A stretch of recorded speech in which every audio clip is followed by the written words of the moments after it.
एक बार श्री रघुनाथ जी के बुलाए हुए गुरु वशिष्ठ जी, ब्राह्मण और अन्य सब नगर निवासी सभा में आए।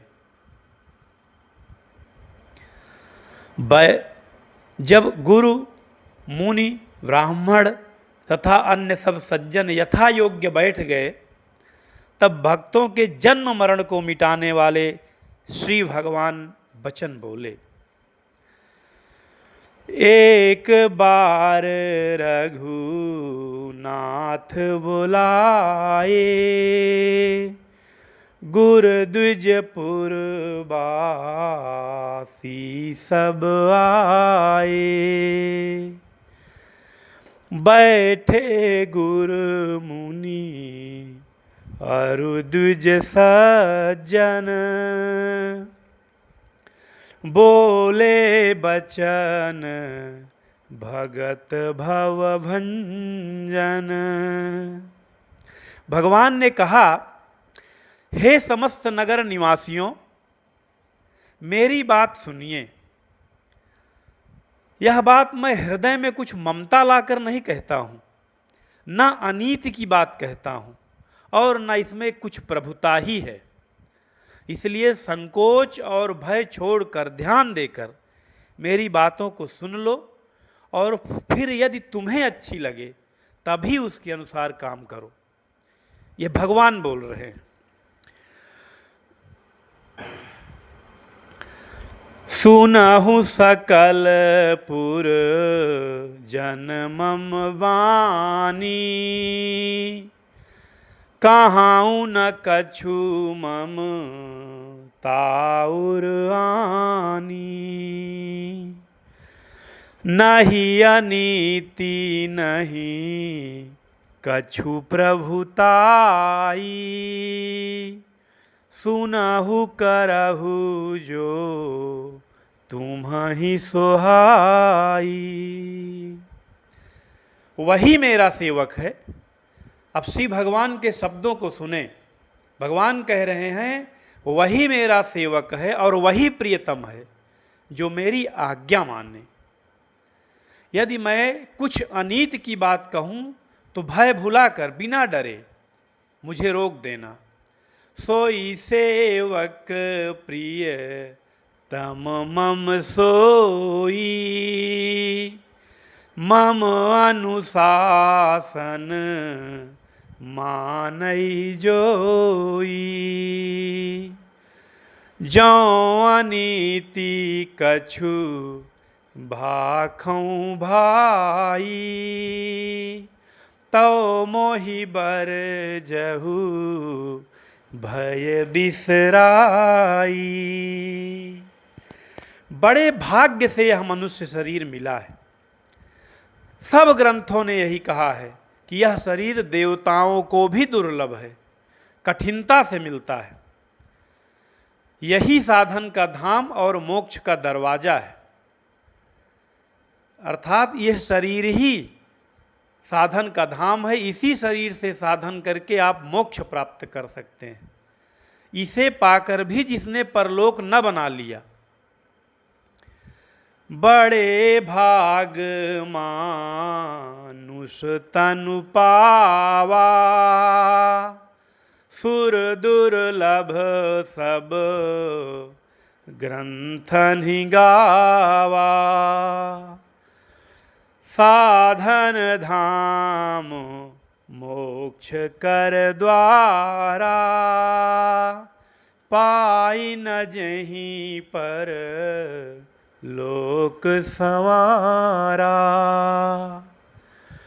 वह परलोक में दुख पाता है और सिर पीट पीट कर पछताता है तथा अपना दोष न समझकर किस पर आरोप लगाता है? समय पर, कर्म पर और ईश्वर पर मिथ्या दोष लगाता है कि भगवान ने मेरे ऊपर कृपा नहीं की। सो परत्र दुख पावई, सिर धुनि धुनि पछिताई।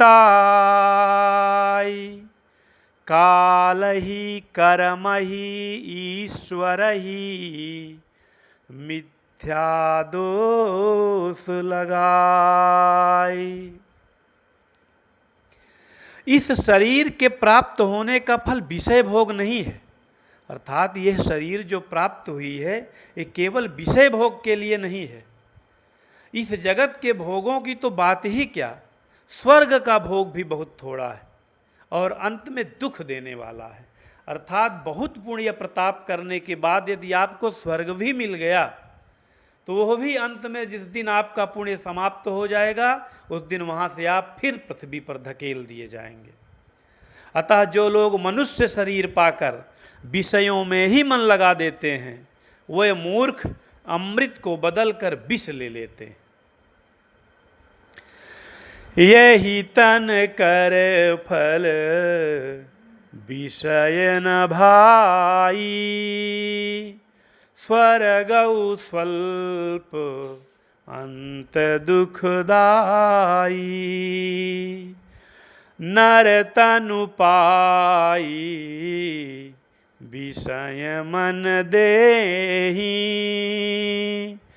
पलटी सुधाते सठ विष लेहि। जो पारस मणि को खोकर बदले में घुंघची ले लेता है उसको कभी कोई भला बुद्धिमान कैसे कहेगा। यह अविनाशी जीव अंडज, स्वेदज, जरायुज और उद्भिज 4 खानों और 84 लाख योनियों में चक्कर लगाता रहता है। ताहि कबहू भल कहाई न कोई, गुंजाग्रही परस मन खोई, आकर चारी लक्ष 84, जोनि भ्रमत यह जीव अविनाशी। माया की प्रेरणा से काल अर्थात समय, कर्म, स्वभाव और गुण से घिरा हुआ इनके बस में हुआ यह सदा भटकता रहता है। बिना ही कारण स्नेह करने वाले ईश्वर कभी बिरले ही दया करके इसे मनुष्य का शरीर दे देते हैं। फिरत सदा मां या कर प्रेरा, काल कर्म सुभाव गुण घेरा, कबहुक करी करुणा नर देही, देत ईस विनु हेतु सनेही।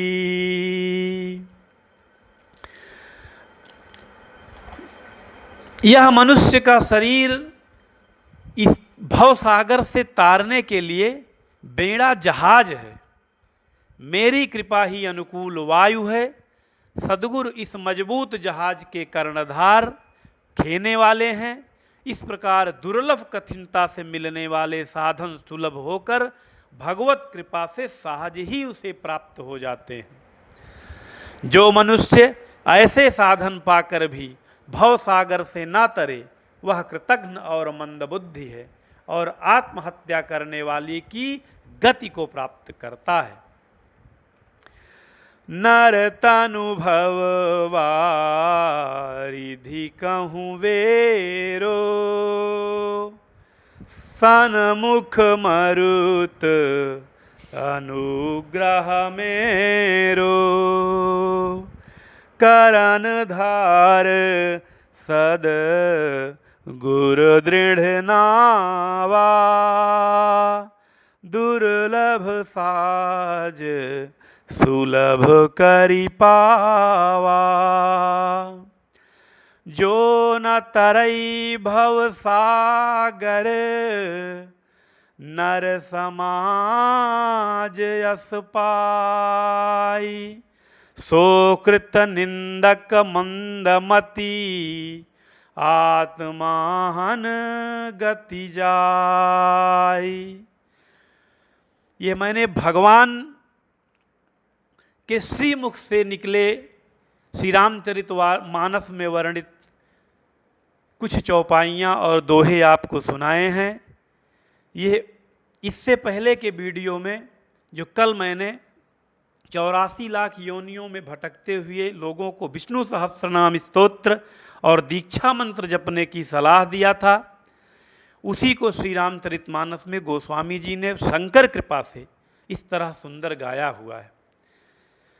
तो इस भगवान के वाणी को सुनने के बाद हमें इस बात का चिंतन करना चाहिए कि जो अनमोल शरीर हमें भगवत कृपा से प्राप्त हुई है, इसे व्यर्थ न गंवाकर हम श्री विष्णु सहस्त्रनाम स्तोत्र और दीक्षा रूपी साधन से भगवत प्राप्त करें और मोक्ष प्राप्त करें, सायुज्य लोक प्राप्त करें, सामीप्य लोक प्राप्त करें, विष्णु लोक प्राप्त करें और इस लोक की चिंता न करें, क्योंकि ये विष्णु सहस्त्रनाम स्तोत्र और दीक्षा मंत्र इस लौकिक सुख की तो गारंटी लेता ही लेता है। यहाँ तो दुख आपको स्पर्श कर ही नहीं सकता। श्री राधे।